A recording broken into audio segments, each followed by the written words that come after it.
Turning, looking, see. It is game one of a three-game set in the Bronx between the New York Yankees and the Los Angeles Angels of Anaheim of California of Earth. On the mound for the Yankees, Jordan Montgomery, and on the mound for the Angels, Noah Syndergaard. All signs point to a pitcher's duel, so how would it all shake out?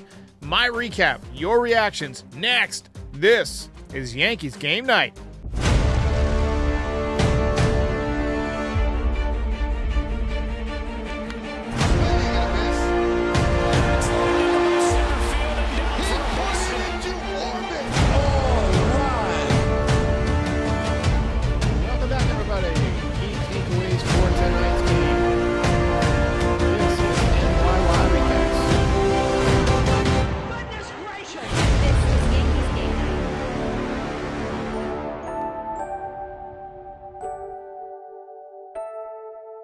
Gentlemen, we got to talk about the Manscaped Platinum Package 4.0.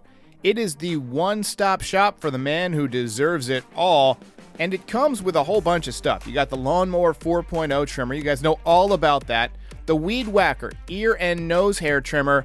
That's a fantastic tool that every guy can use. The Ultra Premium Body Wash. I actually have some of this stuff. It smells really good. Same with the 2-in-1 shampoo plus conditioner. But my favorite part of this package is the boxer shorts. These are the most comfortable boxer shorts I've ever worn, and I think you'll like them too. They're very light, very flexible, and they'll keep your boys dry. Visit manscaped.com and use the code NYY Recaps, that's all one word, and you will get 20% off and free shipping on your order of the Platinum Package 4.0, the best deal yet, and your balls will thank you. Hey, nice way to start the homestand. How's it going, everybody? Welcome back. Feels like it's been a long time since we talked. I hope everyone enjoyed their long weekend. I spent my weekend trying to learn how to golf. It did not go well. I'm not good at golf, but I'm learning. If anybody out there has any tips, I could use them. I did see the new Top Gun movie. That was tremendous, but let's talk a little Yankee baseball. Yankees got me back into baseball mood right out of the gate tonight. This had to be the most fun first inning, maybe the most fun inning period of the season so far. First play of the game, everybody's favorite Yankee, Joey Gallo, made a really nice running catch in foul territory, kind of like a basket catch around that little nook where they keep the tarp. It was just a really nice play.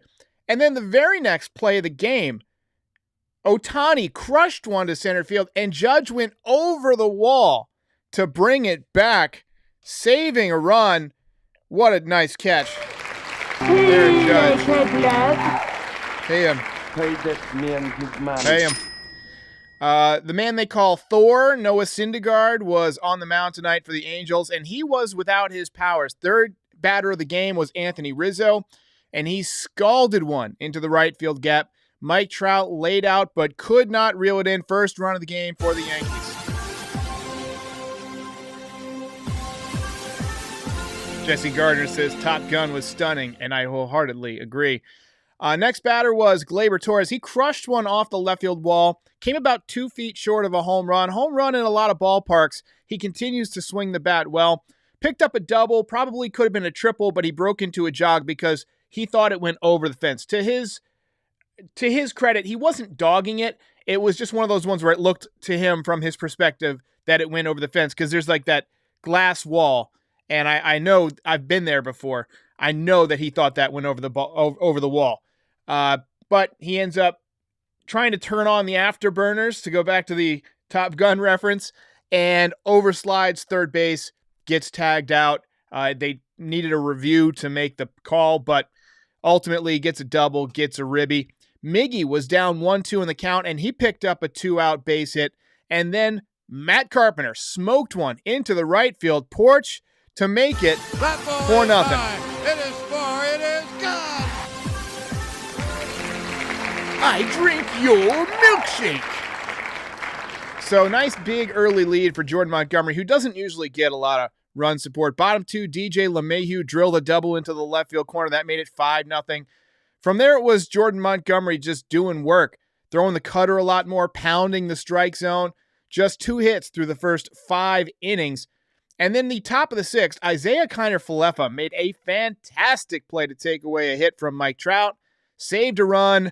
Da-na-na. Great play by Isaiah Kiner-Falefa. Bottom 6, Joey Gallo ripped one into the corner. His second hit of the day, his third multi-hit game of the season.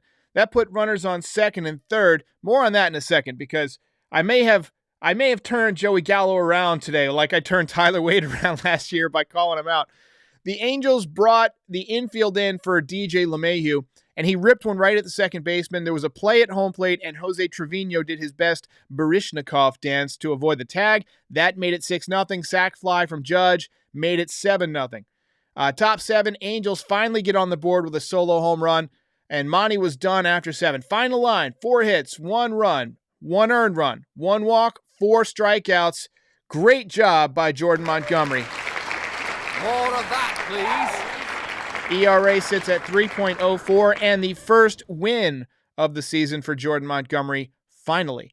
Bottom 8, Jose Trevino belted his 3rd home run of the season, 3rd hit of the game. He had a really nice night. He also made a great throw to nail a runner off of first base. And the Yankees hang on to win a nail-biter. 9-1, Mr. John Sterling, take it away. Ball game over. Yankees win. The Yankees win.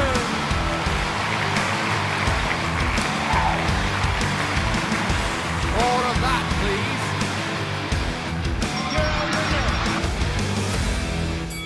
And we had to do a poll tonight for the belt because there was a lot of great players in tonight's game. I mean, obviously DJ and Torres both had multi-hit games. Gallo had a multi-hit game. Trevino, 3 hits. Ultimately, it came down to a 3-horse race between Montgomery, Trevino, or a team belt, because I did feel like this was a team effort.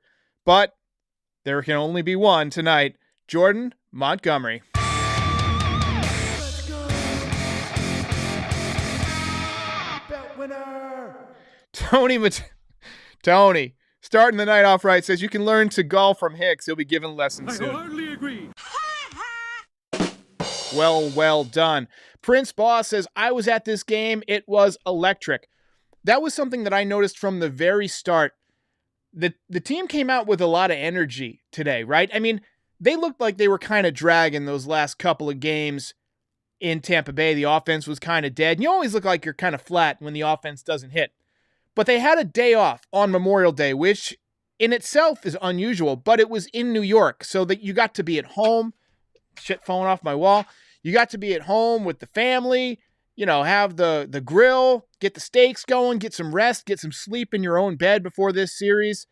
And it showed. These guys came out right out of the gate with tons of energy. Another hit for Andujar. The home run from Carpenter in the first inning was huge. Fans still filing in the seats, and it's 4-0. Just an outstanding feel.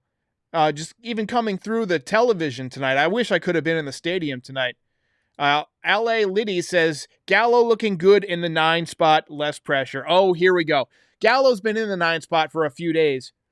And I said I'd get back to it. I did a video today, in case you missed it. It's called Joey Gallo is Unwatchable. Because I do think he's still unwatchable. I'd still rather watch the Cars for Kids commercial than watch Joey Gallo or the Cambridge Pavers or whatever. But people are making him out now after a 2-hit game to be Ted Williams. I see Twitter. Oh, yeah, Joey Gallo's back. He had 2 hits. One of them was a duck snort. He's still not a good hitter. And I still think he's the wrong solution for left field or even right field, wherever you play him. Wrong solution. So I think the Yankees still need to make an upgrade in that area. William M. says, love Trevino's energy he brings to the Yankees. I think, first of all, he has won the starting catcher job. He's pried it away from Higashioka. And there's been all this talk over the last couple of years about who's Garrett Cole's personal catcher. Remember, he couldn't throw to Gary Sanchez. got such a great relationship with Kyle Higashioka. They went to the same, I don't know if high school or they were from the same area, and they have a great relationship. Well, now Trevino has been catching Garrett Cole, and Trevino's hitting 263 after tonight's game, and showing a little bit of pop. I mean, he hit one in the Orioles bullpen, I think it was, last week, and now the home run tonight, just kind of put the game out of reach. For a while there, when it was 7-1, the Angels were threatening, and you thought, oh man, this might turn from a great game to an ugly night if they get a few runs here. But that 2-run home run kind of took all the energy away from the Angels. So I agree with you 100%. I'm loving what Trevino's doing. Benjamin Tharp says, why does the belt vote add up to 98%? I don't know. That's a really good question. That is a really weird question. Good question. Trevor Kess says, do you think Andujar staying in the lineup when Stanton comes back? I hope so. I would put him in left field. I would play Judge in center field for the next month until you can pick somebody up, and be on the horn as much as you can trying to get a center fielder. I think, Stanton is probably going to DH a lot when he comes back because, they want to take it easy on that ankle. They're not going to get rid of both Hicks and Gallo right away. So, there's spots, but I think you have to keep Andujar around. He's just swinging the bat well every single night. Jake Block says, we supported Monty. It's a miracle. Absolutely. Hey. Yeah, he was fantastic pitching with run support. We saw the cutter a lot more from him tonight. We saw the curveball. It had less 12-6 break and more like 11-4 break. It was more of a side, like a windy curveball than it was his typical one that he drops in the dirt. But great performance by him. I thought he was fantastic. And another round of applause for Jordan Montgomery. And as the president of Gumby Nation, I must say I am very proud of Montgomery's performance. Let's see here. TCS Steel says, when Stanton comes back, put Hicks on the IL for an undisclosed injury. Doesn't work that way. I don't think you're allowed to do that. I think there's rules in Major League Baseball. I'm sure it's happened where you get a team doctor who's kind of in cahoots with the team about rosters or whatever, and you can give guys a fantasy vacation or whatever. But I don't think it works that way. But these things do tend to work themselves out. If you do have somebody who's got a nagging injury, you could see somebody else go on the IL. I think it's going to be Carpenter probably coming off the roster, which is unfortunate. As Wampag Doodle says, Carpenter is such a professional, and I'm loving the way that he's swinging the bat right now. Let's take a look at the box score real quick. I'm going to go ahead and pull it up for you.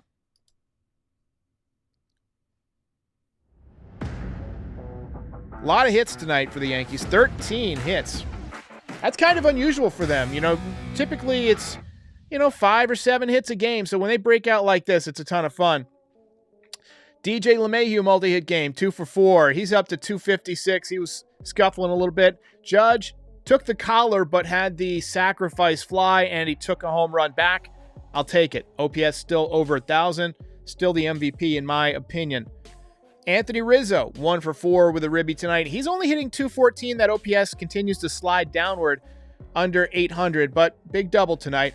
Gleyber Torres, couple of more hits. We talked about it during today's episode of the Frieze. He's having a resurgent offensive month. He's looking good out there. 761 OPS, that continues to climb for him. And Duhar, 1 for 4, and he hit one hard that was an out. He's hitting 281, 594 OPS. I think the OPS is going to go up once he starts hitting the ball out of the ballpark, once he starts hitting more doubles. That's something you don't see a lot from the Yankees, is a lot of doubles. And that's one of the reasons I love Miguel Andujar. Doubles can cause a lot of damage. Carpenter, 1 for 4 with the big 2-run home run, 2 strikeouts, hitting just 154, but with that 928 OPS, that's an odd stat line. Isaiah Kiner-Falefa, like a vitamin, 1 hit a day, 1 for 4 today, hitting 258. Made a really nice play on defense, as we mentioned.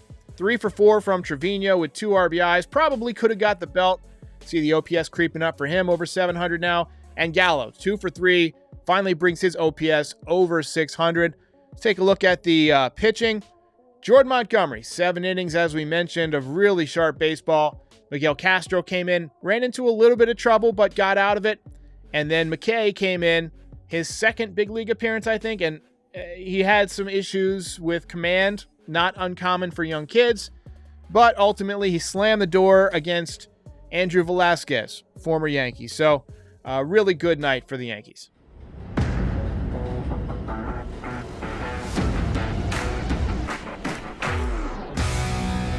Yobard Thawne says, where did you get that top hat on the mannequin? On Carl. That top hat came from Amazon.com. I think it was only about $12. So if you want one, hit that order. Jailbird Vic says, Hicks needs a second maternity leave. Stat. Thank you for the dono. Okay, so X-Wing Class says, hard to keep Andujar out of this lineup when he's making contact like that, and I wholeheartedly agree. The thing that I like about Andujar is that he fights the entire at-bat. If you get 2 strikes on him, it doesn't necessarily mean he's going to strike out because he's a bad ball hitter. And so the pitcher might try and get him out with a pitcher's pitch. You know, he might try and come up out of the strike zone or throw him something, hooking away towards the outside corner. But he's so hitterish. I mean, he's not up there to walk or to take pitches. He's up there to hit. And so he'll chase those pitches, but he'll also make contact on them. So he'll hit pitchers' pitches and still get hits. And I like that just every single night he seems to hit at least 1 or 2 balls hard. Not every night, but most nights. And, defensively, he hasn't bothered me yet. I think it's easier to improve as an outfielder when you're athletic than it is as a third baseman. As a third baseman, there's a lot of things really that you need to get done very quickly. It's everything from getting rid of the ball, positioning, it's the hot corner. You don't have much time to react. But in the outfield, they can kind of position you in the general area where a guy might hit a fly ball. Sometimes you'll go entire games without getting a ball in the outfield, To me, it's worth it to keep his batting or his bat in the lineup. You make the sacrifice on defense. And if you look at the StatCast metrics, neither Hicks or Gallo is having a good year defensively in terms of outs above average. So I say just put him out there. Offense is down all over the league. This guy's hitting 280 something in limited opportunities. Give him a chance. Dion says, I liked Velasquez. Good to see him thriving in LA. Let's get a round of applause for Velasquez. Did a really nice job with the Yankees when called up last year. Bronx native. Let's see here. Wampag Jill says, we want the Rangers to beat Tampa Bay on the field and on the ice. I wholeheartedly agree. I am rooting hard for the Rangers in this series. I think it would be awesome if you had the Rangers win the Cup and then the Yankees and the Mets play in the World Series with the Yankees winning, of course. And then maybe the Knicks. That one's probably unlikely. It doesn't work that way. Yeah, we're not getting a win from the Knicks anytime soon, I don't think. Anthony Pupo says Gallo played some solid defense today, and I do agree with you. He, not only the ball he ran down in foul territory to open the game, he made a really strong throw that held a runner at first base. He's not incompetent out there the way he's incompetent at the plate. And I say that on a night where he got 2 hits because, again, one of them was a duck snort. So, his reputation is that he's a pretty good defender. So I'm never surprised when he does something nice in the outfield. But I do think that maybe he's taken his offensive struggles to the field with him a little bit because he hasn't looked good in left field for a while now. Dion says, Gallo has much stronger arm in comparison to Hicks as well. Hicks used to have one of the best arms in baseball. He made a 100-plus mile-an-hour throw from the outfield one time to nail a runner, but he had Tommy John surgery on a dumb play. It was a play, I believe it was in the playoffs or late in the season, where he just wanted to show off, and he made a throw all the way to third instead of hitting the cutoff man. He just wanted to show off his arm, and he said he felt something after that. Ended up being Tommy John, and he's never been the same. But yes, Gallo does have a better arm, I think, at this point. Roman Ape says, Tim LeCastro coming back. He has been cleared to start his rehab assignment. He's a weapon, too. And that's going to create even more of a roster crunch. It'll really be interesting to see if Miguel Andujar is able to stick with the Yankees this time. I think he should. No matter what. I think you DFA either Hicks or Gallo before you send Andujar down. And I know it's unlikely that Cashman will do that. That's what I would do. There might be a chance you could trade Joey Gallo. I don't think they're going to pull the trigger on that just yet, but I would. If you could. If anybody's willing to take him and give you anything, I would make that move, especially after a 2-for-3 game. Look, he's coming back. Let's get him. Let's trade him. Got some Nets fans in here. Nets could win, right? It could be a New York, New Jersey kind of year. That'd be fantastic. Giants are also pretty bad. I wish I got more into football. I grew up, my dad was a Raiders fan. I started watching the Raiders, and then I met Dan Marino. I became a Dolphins fan. And the Dolphins have been bad for so long that I really stopped really caring that much about football. I watched the Chiefs for a little bit because I like Mahomes. I always play a Madden franchise, but ultimately I really don't watch enough football. I like football, but I just don't watch enough of it. Frankie Baseball says, why can't we DFA both of them? I mean, you could. That would remove them both from the 40-man roster, but I don't think the Yankees are just going to give up on two guys and just DFA them like that. I think you might see Gallo traded. I think you might see Hicks DFA'd. But it wouldn't surprise me if they kept both of them and just wrote it out and sent Andujar to the minor leagues because they don't want to lose an asset. I think that's a real possibility. All right, guys, one more time from John Sterling. Ball game over. Yankees win. The Yankees win. We will be back at you tomorrow night. And then we got Shohei Ohtani later this week pitching against us. That'll be fun. I'll see you guys tomorrow.